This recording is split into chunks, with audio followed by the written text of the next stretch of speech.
Hello എല്ലാവർക്കും നമസ്കാരം. എൻ്റെ പുതിയ വീഡിയോയിലേക്ക് സ്വാഗതം. ഇന്ന് ഞാനിവിടെ ഉണ്ടാക്കാൻ പോകുന്നത് ഒരു ബീഫ് കട്ട്ലറ്റ് ആണ്. അതിന് വേണ്ടുന്ന സാധനങ്ങൾ എന്തുവാണെന്ന് നമുക്ക് നോക്കാം.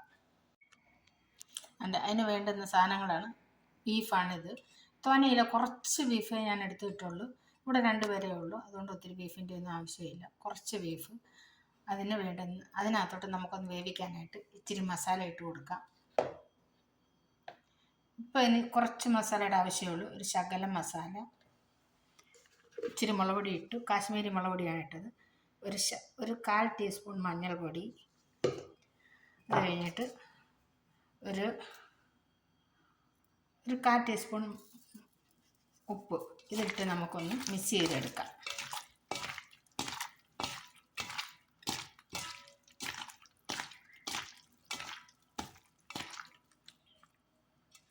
മിക്സ് ചെയ്ത് മാറ്റി വെച്ച് അതിന് വേണ്ടുന്ന 2 ആലു, ഒരു ചെറിയ ആലു ഒരു വലിയ ആലുവാണ് ഞാൻ എടുത്തേക്കുന്നത്. അത് അതിനകത്തോട്ടിട്ട് വേവിച്ചെടുക്കാം. പിന്നെ ഒരു ചെറിയ കഷ്ണം ഇഞ്ചി, 2 പച്ചമുളക്, 3 വെളുത്തുള്ളി, 2 സവാള. ഇതെല്ലാം നമുക്കൊന്ന് തയ്യാറാക്കി എടുത്തുകൊണ്ട് വരാം. മസാല ഇട്ട ബീഫ് ഇതിനകത്ത് കുക്കറിനകത്തോട്ട് ഇട്ടിട്ടുണ്ട്. ഞാനിത് നേരത്തെ പറഞ്ഞപ്പം ഉരുളൻകിഴങ്ങിന് പകരം ഞാൻ ആളൂന്നാണ് പറഞ്ഞത്. ഈ ആളു ഒന്ന് മുറിച്ച് ഇതിനകത്തോട്ട് ഇട്ടിട്ടുണ്ട്. ഇനി ഇതൊന്ന് നമുക്ക് 2 വിസിലടിപ്പിച്ചുകൊണ്ട് വരാം.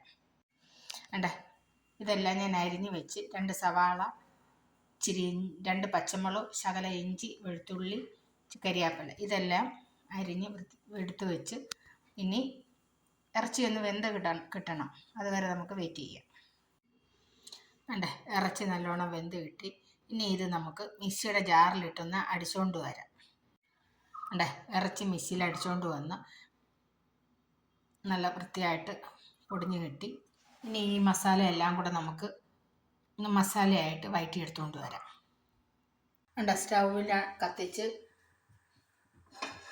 മസാല ഉണ്ടാക്കാനുള്ള ചട്ടി അടപ്പിലോട്ട് വെച്ചിട്ടുണ്ട്. ഇനി ഇതിനകത്തോട്ട് നമുക്ക് ഇച്ചിരി എണ്ണ ഒഴിച്ചു കൊടുക്കാം.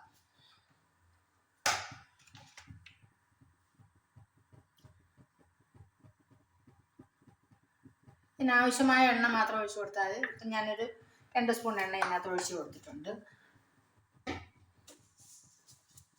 അതിനകത്തോട്ട് നമുക്ക് എണ്ണ ചെറുതായിട്ടൊന്ന് ചൂടായി വരുമ്പം ചിക്കാട് ഇട്ട് കൊടുക്കാം.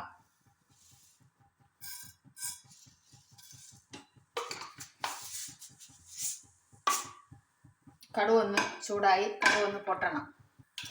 കടുക് ഓരോന്നോരോന്നായിട്ട് പൊട്ടി തുടങ്ങി.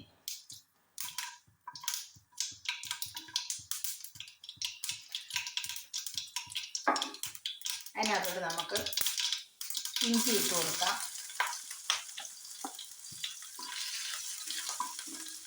വെളുത്തുള്ളി ഇട്ട് കൊടുക്കാം.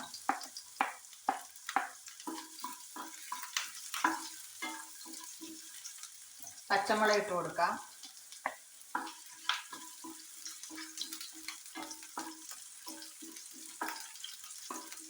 ഇത് ചെറുതായിട്ടൊന്ന് മൂത്ത് വരുമ്പോൾ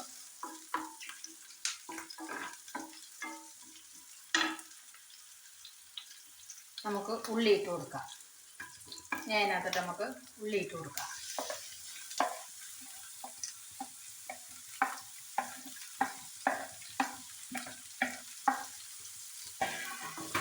ഉള്ളിയൊന്ന് വഴറ്റി കൊടുക്കാം, ഇളക്കി കൊടുക്കാം.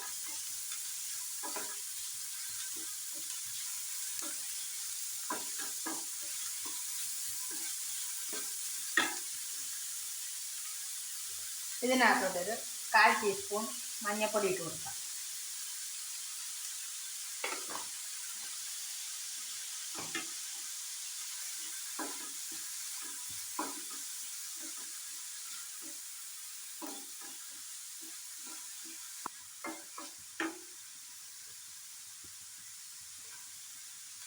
കുറച്ച് കരിയാപ്പില അങ്ങോട്ട് ഇട്ട് കൊടുക്കാം.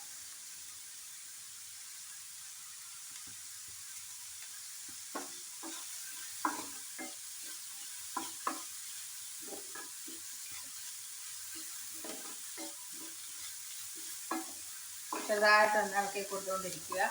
അതിനകത്തോട്ട് നമുക്ക് ശകലം ഉപ്പിട്ട് കൊടുക്കാം. ആൾറെഡി നമ്മൾ ഇറച്ചി വേവിച്ചപ്പോൾ ഉപ്പിട്ടതാണ്. അതുകൊണ്ട് കുറച്ച് ഉപ്പൊക്കെ ഇട്ട് കൊടുക്കാം.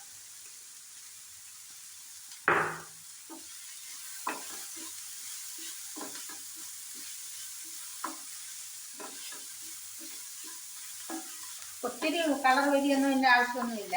ഒന്ന് ചെറുതായിട്ടൊന്ന് ബ്രൗൺ കളറായി ഇതിൻ്റെ ഒന്ന് വഴണ്ടെടുത്താൽ മാത്രം മതി. എന്ന് പറഞ്ഞാൽ നമുക്ക് വീണ്ടും ഇത് എണ്ണയിലിട്ട് മൂപ്പിക്കാനുള്ള ആയതുകൊണ്ട് ഒത്തിരി അങ്ങ് ബ്രൗൺ കളറാവേണ്ട ആവശ്യമൊന്നുമില്ല.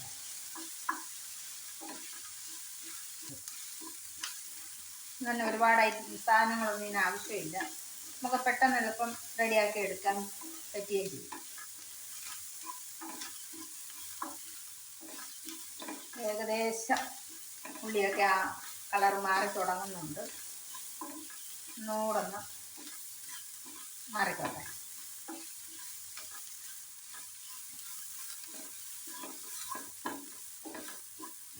ഇനി ഇതിനകത്തോട്ട് നമുക്ക് ശകലം മുളക് പൊടി മല്ലിപ്പൊടിയൊക്കെ ഇട്ട് കൊടുക്കാം. തീ ഒന്ന് കുറച്ച് വെച്ചേക്കുവാണ്. നേരത്തെ നമ്മളൊരു ഇറച്ചിക്ക് ശകലം മുളക് പൊടി ഇട്ട് കൊടുത്തിട്ടുണ്ടായിരുന്നു. എന്നാൽ ഇത് കാശ്മീരി മുളകാണ്. ഒരു ചെറിയ സ്പൂണാണ് മുളക് പൊടി ഇതിനകത്തോട്ട് ഇട്ടേക്കുന്നത്.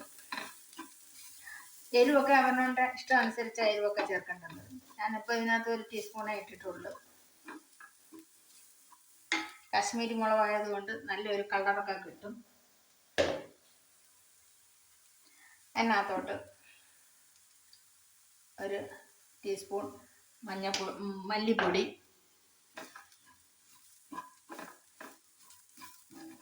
ഇനി ഇതിൻ്റെ പച്ചമണം ഒന്ന് മാറണം.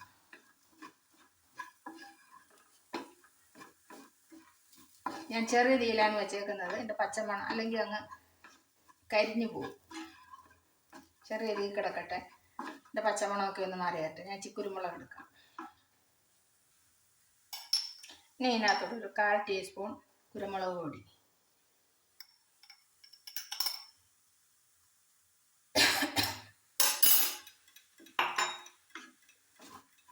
നമുക്ക് ഇളക്കി കൊടുക്കാം. അപ്പോൾ മുളക് പൊടിയെല്ലാം മൂത്തിട്ടുണ്ട്. അതിനകത്തോട്ട് നമുക്കൊരു ശകലം 1/4 ടീസ്പൂൺ ഗരം മസാലപ്പൊടിയും കൂടി ഇട്ട് കൊടുക്കാം.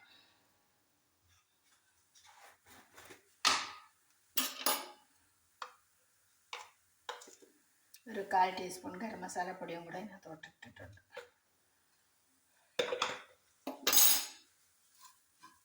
നല്ലോണം ഒന്ന് ഇളക്കി കൊടുക്കാം.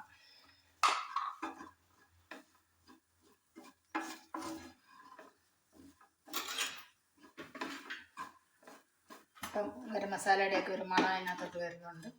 ഇതിനകത്തോട്ട് നമ്മൾ എടുത്ത് വെച്ചേക്കുന്ന ബീഫും കൂടി ഇട്ട് ഇളക്കാം.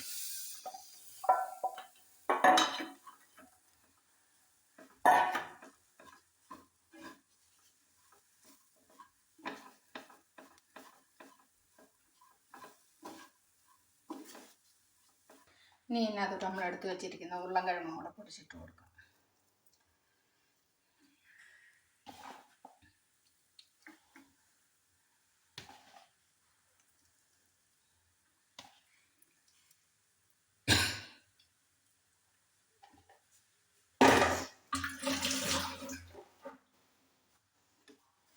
നല്ലോണം ഒന്ന് യോജിച്ച് കൊടുക്കും.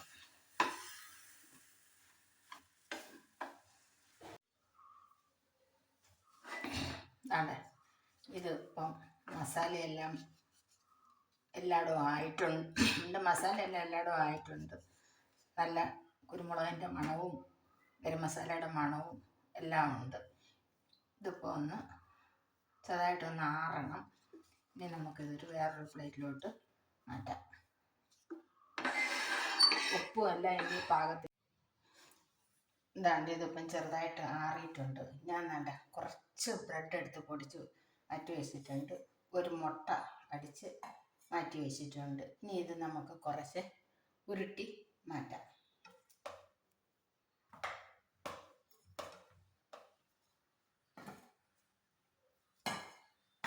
ഷേപ്പൊക്കെ നമ്മുടെ ഇഷ്ടം അനുസരിച്ച് നമുക്ക് ചെയ്യാനാണ്.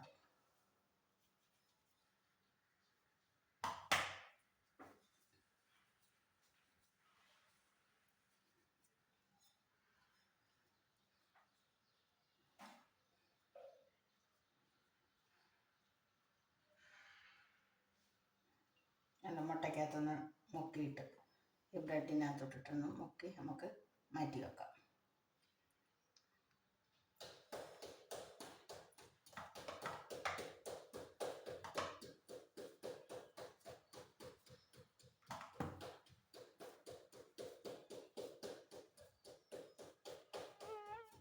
അങ്ങനെ ഓരോന്നോരോന്നായിട്ട് എടുത്ത് നമുക്ക് ഷേപ്പൊക്കെ ഏത് രീതിയിൽ വേണമെങ്കിലും എടുക്കാം.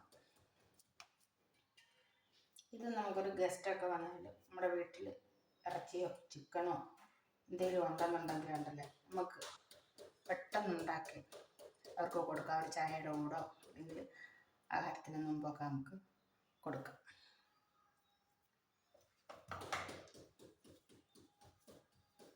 ഇതാണ്ടേ, ഇതെല്ലാം ഞാൻ ഓരോന്നോരോന്നായിട്ട് ബ്രെഡ് ക്രമ്മിനകത്ത് ഉരുട്ടിയൂടെ മാറ്റി വെച്ചു. കുറച്ച് ബാലൻസും ഉണ്ട്, അത് ഞങ്ങൾക്ക് നാളെ ഉണ്ടാക്കാം. എല്ലാം കൂടെ ഒന്നിച്ചെടുത്ത് ഞങ്ങൾ കഴിക്കത്തില്ല. അതുകൊണ്ട് ഇതിങ്ങനെ നമുക്ക് ഉണ്ടാക്കി ഡബ്ബയിൽ മസാലയൊക്കെ പുരട്ടി വെച്ചിരുന്നാലും നമുക്ക് നാളെ എടുത്തുണ്ടാക്കിയോ ഒക്കെ ചെയ്യാം. നമുക്കിനി ഇത് എണ്ണയ്ക്കകത്ത് വറുത്ത് പോരാം. നല്ല എണ്ണയൊക്കെ നല്ലോണം ചൂടായി. ഇനി നമുക്കിത് ഓരോന്നായിട്ട് വറുത്ത് ഊരിയെടുക്കാം.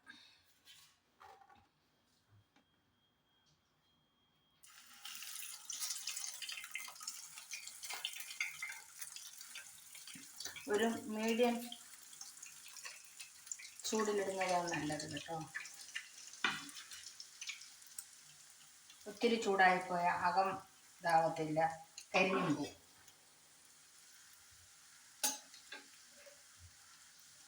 ഒരു സൈഡൊന്ന് അല്ലെങ്കിൽ പൊടിഞ്ഞു പോകും. പെട്ടെന്ന് നമ്മൾ തവിയിട്ട് ഇളക്കി ഇത് ചെയ്താൽ ഇത് പൊടിഞ്ഞു പോകും.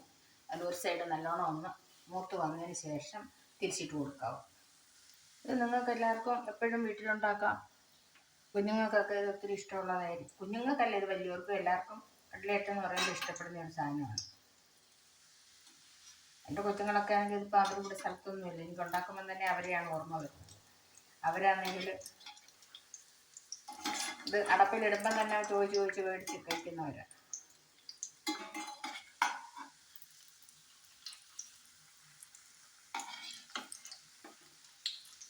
ഒരു സൈഡായി കഴിഞ്ഞ് നമുക്ക് ഓരോന്നും തിരിച്ചിട്ട് കൊടുക്കാം.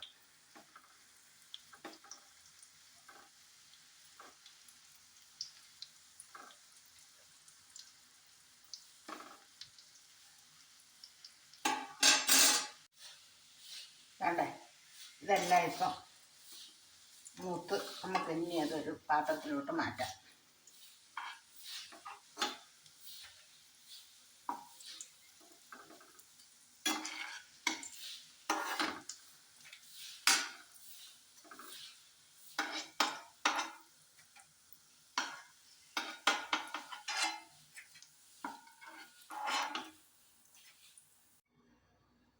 വേണ്ടേ, ഇനി നമുക്കതൊരു സെർവിങ് പ്ലേറ്റിലോട്ട് മാറ്റാം.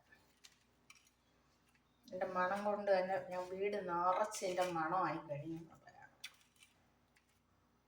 ഇത് നമ്മൾ കല്യാണത്തിനൊക്കെ മേടിക്കുന്ന, നമുക്ക് സദ്യക്കൊക്കെ വിളമ്പുന്ന സൈസ് അതേ ടേസ്റ്റും അതേ രുചിയാണ് ഇതിനകത്തുള്ളത്. ഉണ്ടേ,